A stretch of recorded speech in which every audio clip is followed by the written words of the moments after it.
Ils étaient venus plaider leur cause auprès du tribunal de commerce de Quimper, défendant le plan de continuation d'activité du groupe Doux. Objectif, apurer la dette résiduelle du volailler sous 10 ans et sauver l'emploi.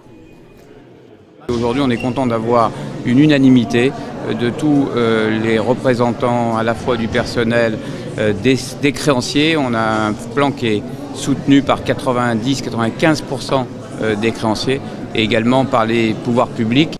Le plan rebat les cartes de l'actionnariat. La famille Doux deviendrait minoritaire au capital. La holding Calmel, spécialiste des entreprises en difficulté, prenant les commandes avec 52,5% des titres de l'entreprise. Troisième actionnaire, un groupe saoudien, partenaire depuis 40 ans du volailler, entrerait dans le capital. Les syndicats sont favorables au plan, mais restent vigilants.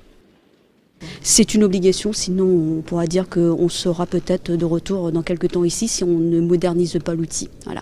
Ce qui n'a pas été fait par le passé, aujourd'hui on le paye, on l'a toujours dit, c'est un manque d'investissement, c'est des choix stratégiques qui ont été faits par le groupe Doux à une époque, par des anciens dirigeants.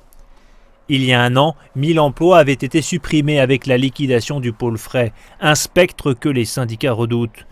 Si Doux sort du redressement judiciaire, il ne sera pas tiré d'affaire pour autant. La Commission européenne a supprimé les aides à l'exportation, ce qui affaiblit le groupe, notamment face à la concurrence du Brésil sur le marché du poulet d'entrée de gamme vendu à l'étranger.